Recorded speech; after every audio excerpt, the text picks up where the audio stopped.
ससी दे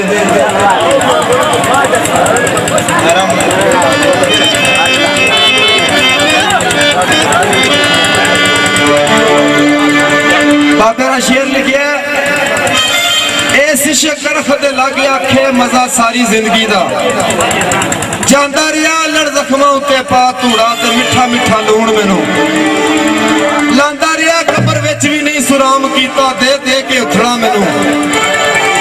उठांदा रिया इंजे लग गई है उम्र कसूर बंदा और उसदा रिया ते मैं मनांदा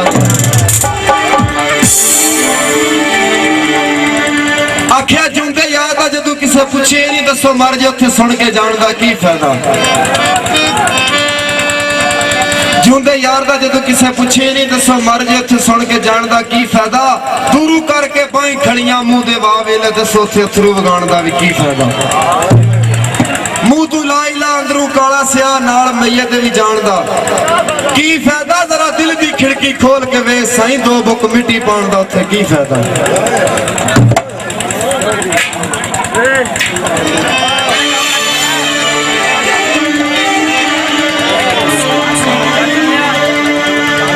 एक शहर गुजरात दी सोनी यारो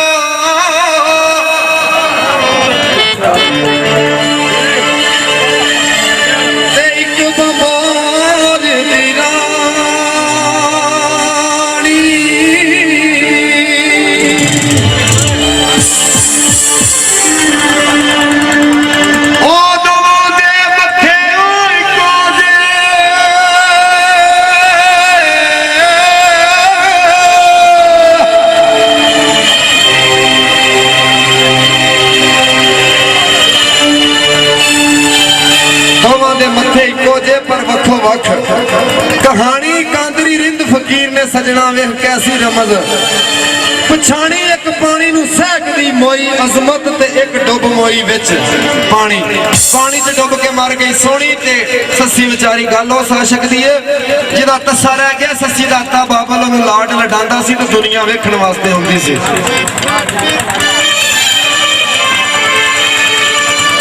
सस्सी दा आता बाबल वाई ओते लाड लडींदा सी चा के सीने ला के जड़ी जवानी पर मस्तानी ओते टुरदी सी टोर बना के पहना पा के ओ दो जग दे विच धुमा पईयां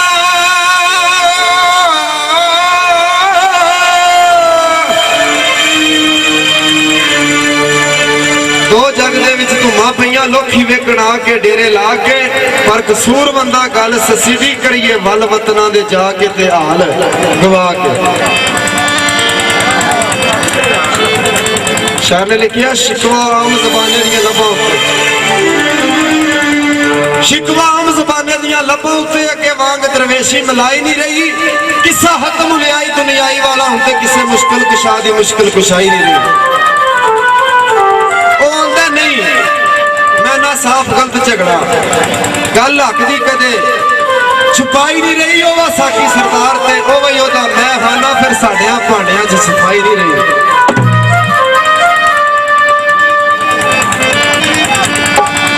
ससी ते ससी दी मां दोवे आपस च लड़ पैंदियां ने साक भी बड़ा नौखा है ते झगड़ा भी बड़ा कमाल है बाबे नायत कसूर वाल कसो गिला चंद शेर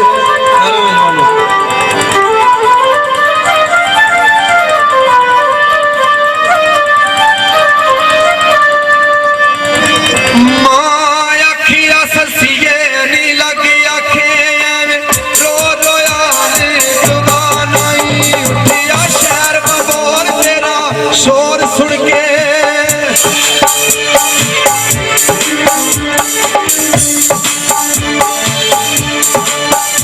उठिया शहर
माए अज लगियां ते तू परेशान भी हो गई है। जिन्हां ने ला लिया उन्होंने की भावें भंबोर सुने ते भावें सारा जग सुने।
लाइया नी झली कंबली उस दैन गई लिटा पुट गले विच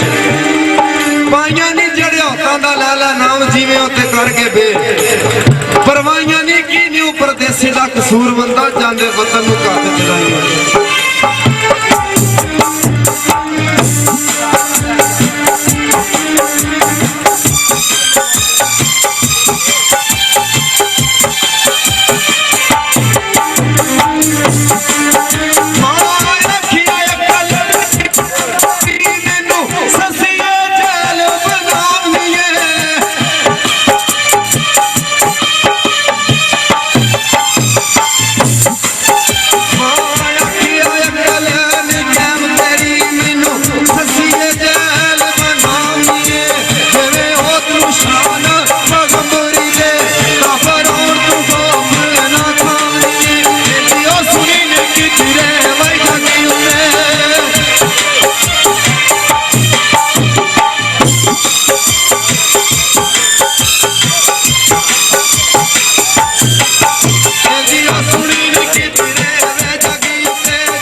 चल